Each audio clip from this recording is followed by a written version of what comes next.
Assalamualaikum warahmatullahi wabarakatuh. Salam ternak, salam ngarit untuk pecinta dan penghobi sapi Indonesia. Dalam kesempatan ini saya mungkin tidak mereview kandang. Jadi untuk saat ini saya ingin menjawab pertanyaan-pertanyaan dari teman-teman tentang bagaimana cara-cara merawat sapi. Di sini saya mendapatkan beberapa pertanyaan. Yang pertama, mana lebih menguntungkan sapi penggemukan, sapi perah, breeding ataupun pengembangan? Nanti akan kita bahas satu-satu. Akan kita jabarkan satu-satu untuk penggemukan, breeding, pengembangan ataupun perah. Perah itu sapi FH yang kita ambil susunya. Nah, dalam kesempatan ini saya akan menjawab pertanyaan teman-teman itu dengan detail. Ada juga pertanyaan untuk bagaimana memilih sapi yang bagus. Itu nanti saya akan jawab. Sistem pakan yang baik juga akan saya jawab. Perawatan kandang dan sapi itu juga akan jawab. Baik, saya akan menjawab pertanyaan yang pertama. Mana lebih menguntungkan sapi penggemukan, sapi breeding, pengembangan ataupun sapi perah? Bagi saya semua sistem tersebut itu menguntungkan.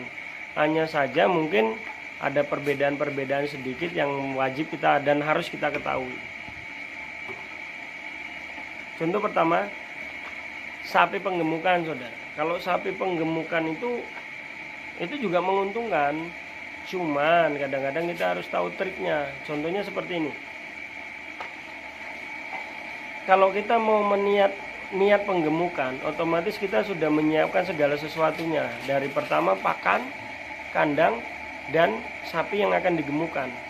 Karena sapi yang akan digemukan, kita harus double modal. Double modal itu seperti ini. Contohnya penggemukan itu tidak setiap hari kita mendapat hasil. Penggemukan itu kita tidak setiap hari mendapat hasil. Contohnya seperti ini. Kalau kita merawat satu sapi 3 bulan sekali, kita baru panen atau 4 bulan sekali, minimal 1 tahun sekali itu kita panen 3 sampai 4 kali. Nah, dalam waktu 4 bulan atau 3 bulan tersebut kita harus sudah siap pakan. Contohnya siap modal, siap pakan dan siap modal. Karena apa? Setelah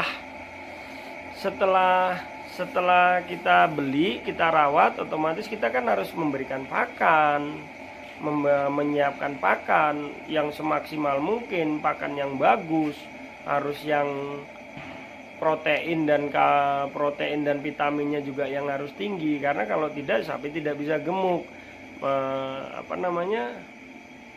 Keinginan kita untuk melihat sapi itu gemuk kan, kalau kita pakannya kurang bagus ya mungkin tidak akan tercapai kalau untuk penggemukan.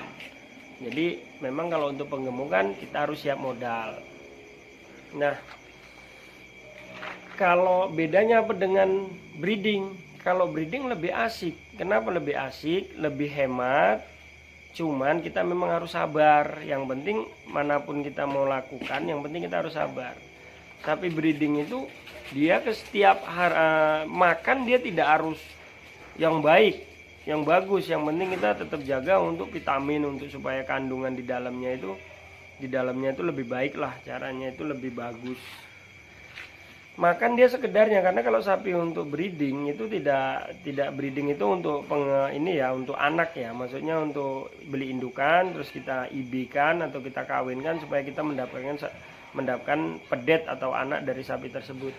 Kalau untuk indukannya makan dia biasa aja, makan yang sekedar, yang penting dia kenyang, dia makan. Jadi nggak harus yang gimana, sekedar aja. Jadi makan itu tidak seperti kalau kita penggemukan, itu kalau breeding. Cuman kita harus sabar. Kenapa? Karena setiap tahun kita harus menunggu 1 tahun sekali menunggu sapi itu lahir. Kalau memang teman-teman mengerti triknya, kalau mau niat breeding supaya langsung bisa dapat pedetan, itu lebih bagus kita ke pasar atau kita ke petani cari yang kira-kira itu dia sudah istilahnya itu sudah hamil 7, 6 atau sampai 8 bulan. Jadi kita nunggunya nggak kelamaan. Jadi bedanya breeding tadi dengan penggemukan itu bedanya cuma satu. Kalau kita penggemukan harus siap modal. Kalau kita tidak punya modal yang kuat atau yang cukup, akhirnya nanti pakan kita nggak maksimal. Tapi kalau breeding itu hanya cukup yang penting kasih makan, seperti jerami, rumput, apapun itu. Yang penting kasih makan, yang penting sapi kenyang, yang penting kita sabar, tetap waspada di saat sapi-sapi itu dalam kondisi kehamilannya itu harus tetap kita jaga, seperti vitaminnya atau apanya, hanya sekedar itu aja. Nah, tadi penggemukan sudah, breeding. Sekarang pengembangan. Nah, kalau pengembangan juga butuh kesabaran. Jadi dari 4 item nanti yang akan saya jawab itu semuanya butuh kesabaran, semuanya menguntungkan, semuanya baik, tapi memang harus butuh masing-masing punya porsinya beda-beda. Kalau penggemukan harus modal harus kuat supaya nanti untuk 2-3 bulan memberi makan kita bisa maksimal. Kalau breeding kita nggak harus memaksimalkan pakan, yang penting dia kenyang, dia makan, tapi harus sabar karena nunggunya 1 tahun sekali. Kalau kita nggak mau nunggu 1 tahun sekali, kita beli indukan yang sudah hamil 7-8 bulan. Kita nggak harus lama kita dapat pedetan. Nah, kalau untuk pengembangan harus sabar. Karena apa? Pengembangan itu sistemnya gini. Kita beli 3 ekor. Nah, kita harus memaksimalkan ini. Dalam waktu 6 bulan kita jual, 3 ekor ini bisa jadi 6 ekor. 6 bulan ke depan 6 ekor ini harus bisa jadi 12 ekor. Nah, itu sistemnya, kita jangan memikirkan untung di awal. Jadi memang benar-benar kita sabar, punya target dalam 2 tahun. Kita prihatin lah, kalau bahasa prihatin.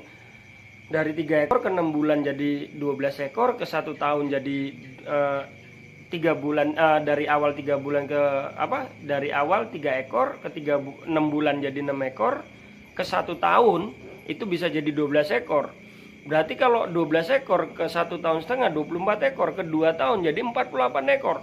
Target itu yang harus kita kejar, dan ya tetap kita memaksimalkan pakan juga, dan itu juga butuh modal. Jadi semuanya butuh kesabaran, harus ada modal. Kalau memang kita hanya biasa-biasa aja, ya breeding itu lebih bagus. Karena apa? Pakannya bisa dari dari sumber lingkungan sekitar. Nah, yang terakhir sapi perah. Sapi perah ini kalau menurut saya sangat menguntungkan, sangat menguntungkan, asalkan kita tahu marketnya. Sapi perah itu profitnya sangat bagus. Contohnya gini, kalau kita bisa tahu cara memasarkan susunya atau apa yang diproduksi oleh sapi perah tersebut. Contohnya satu, sapi perah itu yang pertama, setiap hari kita dapat susu. Setiap tahun kita harus dapat anak.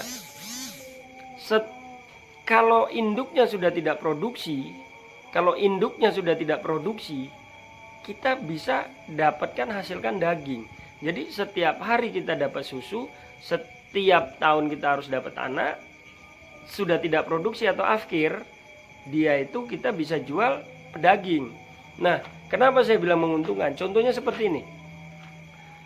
Kalau sapi perah, yang saya tahu dari yang saya pelajari, itu 1 hari dia 2 kali diperah atau 2 kali diperah susunya, pagi dan sore. Kalau hasil 1 ekor pagi 10 liter, sore 10 liter, berarti dalam 1 hari itu 20 liter. Nah, 20 liter kita ambil harga terendah, jangan kita ambil harga di kota ya, ambil harga di kampung itu Rp6.000 per liter. Kalau 6.000 per rupiah, kalau 20.000, 20 liter, 1 liter itu 6.000, berarti 120.000 per ekor. Kalau kita punya 5 ekor, bayangin 600.000 gaji kita. Itu sapi perah. Setiap tahun kita bisa dapat anak, karena kalau sapi tidak melahirkan dalam 1 tahun, maka susunya juga tidak akan maksimal. Nah, kalau untuk pelajaran sapi perah nanti mungkin saya akan jelaskan di video berikutnya bagaimana sapi perah itu batas pengambilan susunya, terus tidak bisa diambil susu, berapa bulan dia kebuntingan tidak bisa diambil susunya, atau setelah melahirkan dia sudah bisa diambil susunya itu jangkanya kapan. Nanti di video berikutnya insya Allah akan saya jabarkan. Nah, jadi perbedaan antara penggemukan, breeding, pengembangan, dan sapi perah, mungkin dari itu aja.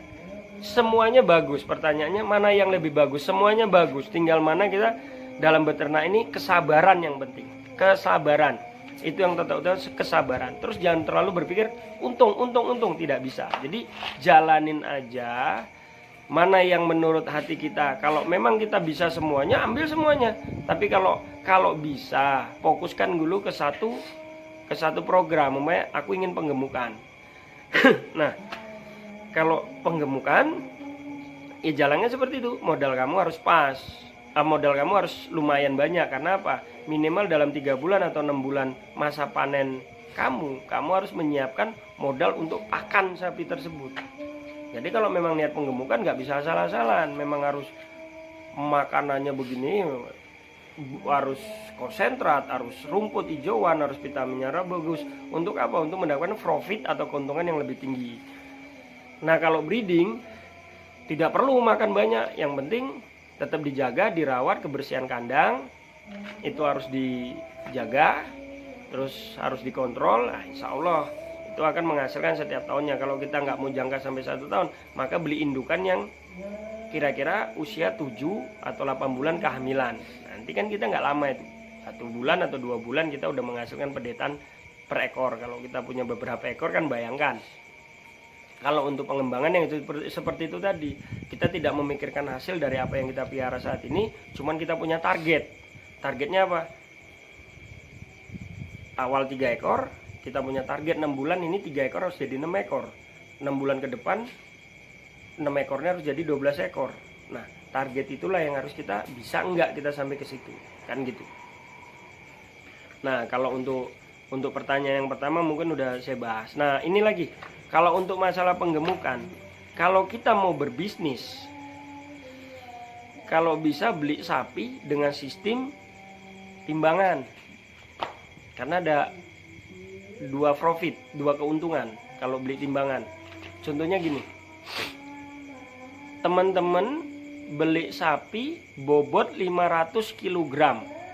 Ini kalau untuk bisnis ya, beda kalau kita untuk petani atau untuk perawatan atau untuk apa. Kalau untuk perawatan kita boleh beli jogrokan atau pedetan.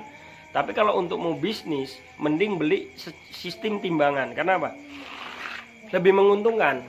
Contohnya gini, di saat-saat harga sapi itu murah, bobot sapi 500 kg dengan harga per kilo itu 40.000 atau 46.000 lah. Saat ini itu 45.000 sampai 46.000. Kalau kita beli dengan bobot 500 kilo berarti sekitar 23 juta.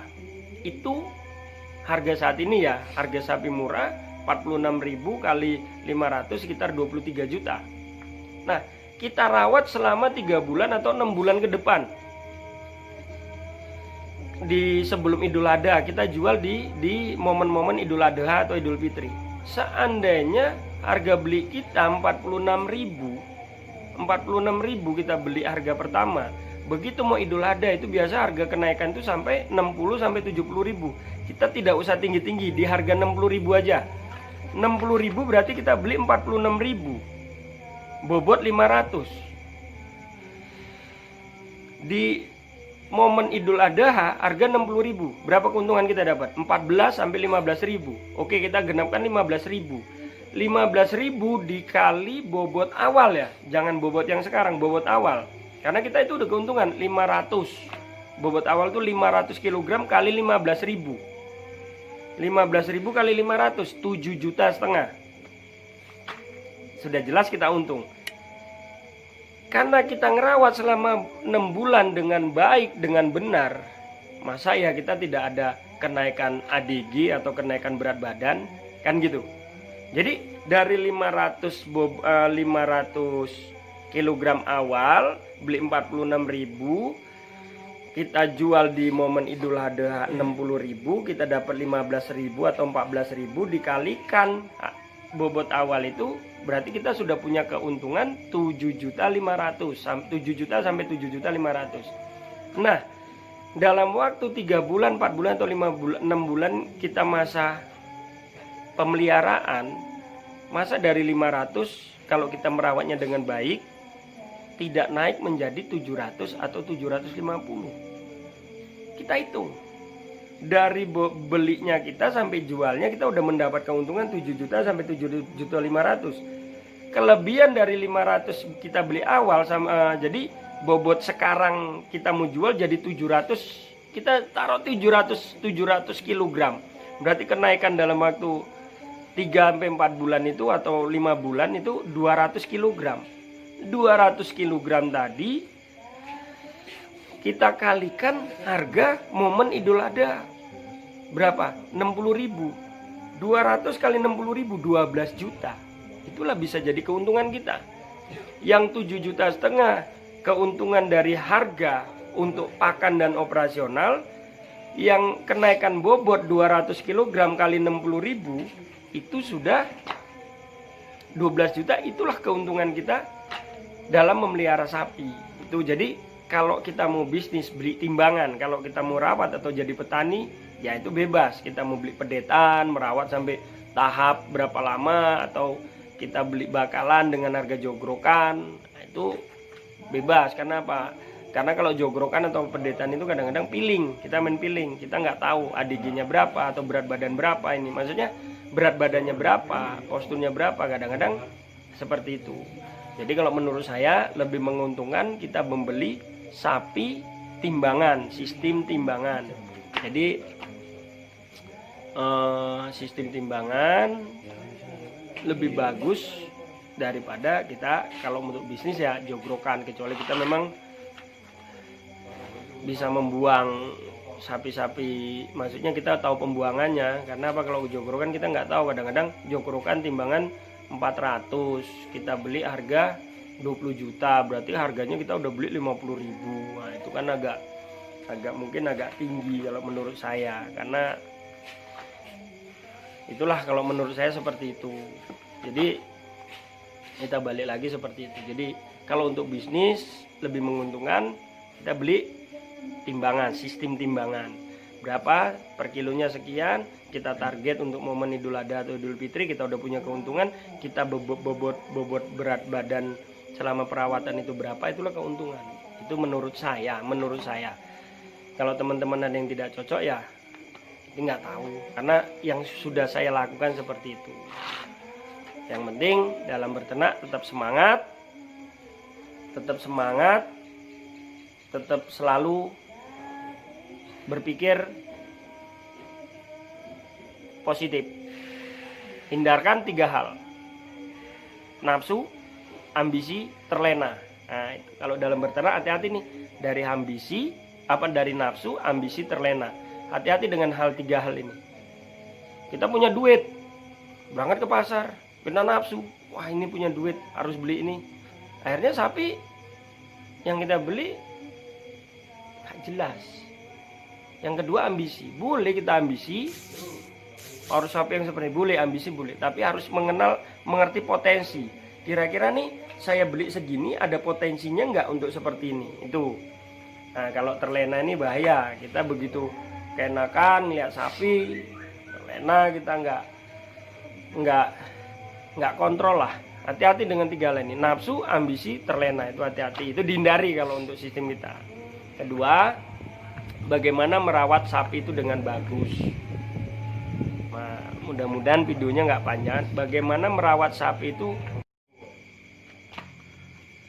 maaf saya akan mengulangi jawaban untuk pertanyaan yang kedua. Bagaimana cara memilih sapi yang baik dan bagus? Kalau bagi saya, menurut saya kita harus mengenal dulu jenis sapi. Jadi karena ada kriterianya sendiri-sendiri. Banyakan orang kadang melihat kepalanya, kupingnya, atau buntutnya, atau apanya. Tapi kalau saya itu memilih sapi hanya dua hal yang saya lihat, kecuali sapi PO ya. Hanya dua hal yang saya lihat. Satu, bokongnya bagus, bokongnya tuh semok, kaki gede. Kenapa bokong semok enggak? Kenapa harus bokong semok? Nah, kalau bokong semok itu walaupun dia badannya kurus, kalau kelihatannya bokongnya lebar, dia masih punya harapan untuk gede. Kalau dikasih makan dengan baik, dengan benar, dengan protein dan vitamin yang tinggi, dengan perawatan yang baik, dia bisa gede. Kelihatan dari bokong. Kalau runcing itu berat. Kita kembali ke sistem kayak ya manusia lah. Kalau udah kurus pantai runcing, itu mau dikasih makan seperti apa juga ya posisinya seperti itu. Tapi kalau dilihat panen dia bokongnya gede, apa dia bisa gede, itu sapi seperti itu. Karena saya alhamdulillah masih ada, cuman lagi tidur nih sapinya. Yang kedua, kaki. Kenapa harus kaki? Kita berlogika aja seperti ini. Kaki itu adalah pondasi. Nah, kaki yang besar, kuku teracak itu yang di bawah itu juga harus jejak. Kalau jejak itu harus tegak. Karena apa? Kita kasih makan baik, kita kasih makan yang enak, kita kasih makan yang jos, kita kasih makan yang bagus, sapi itu gede. Tapi kalau kakinya dia tidak kuat, atau kakinya tidak bisa menahan bobot badannya,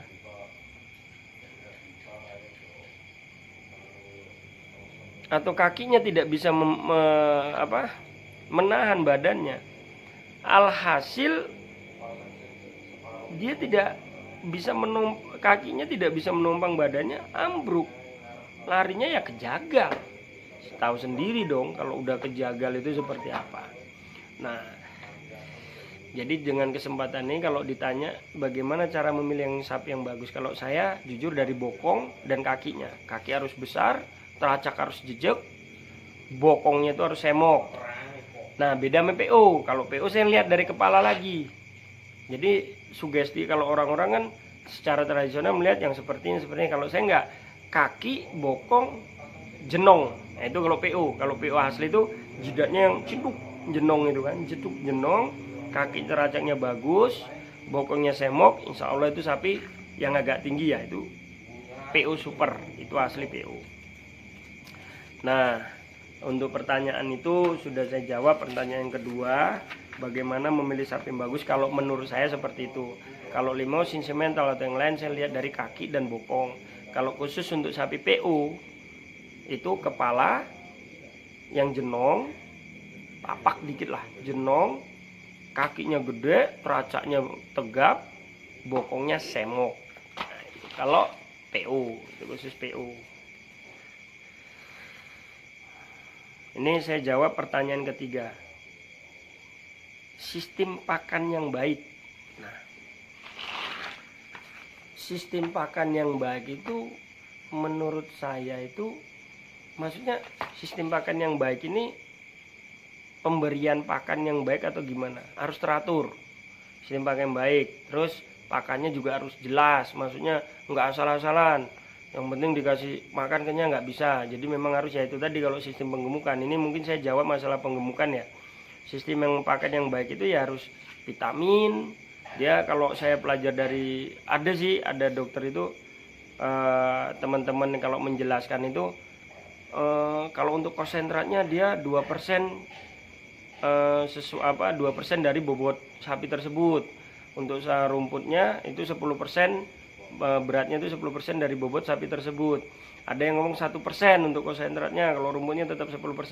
Nah, tergantung. Kalau saya memberi pakan sapi itu melihat kondisi makannya sapi. Bagaimana melihat kondisi pakannya sapi? Saya nggak peduli mau berapa persen konsentratnya, mau berapa persen rumputnya, saya nggak peduli. Selama sapi itu masih mau makan, itu saya kasih makan. Kalau saya, jadi tetap di dalam balungan atau tempat makannya itu, kalau saya pribadi itu tetap akan saya isi. Ya kalau untuk konsentrat mungkin di saat masanya dia pagi dapat konsentrat, pagi itu dia harus combor kalau bahasa combor. Dia masih kurang, saya tambahin. Dia udah mulai nggak enak makan, baru saya kurangin. Dalam artinya saya cabut embernya itu, saya cabut. Nah, kalau untuk ini kan cerita yang ditanya itu saya bagaimana cara merawat, sistem nyari sapi, terus mana yang lebih menguntungkan. Itu kalau saya nggak tahu ilmu-ilmu yang dari luar itu kalau saya.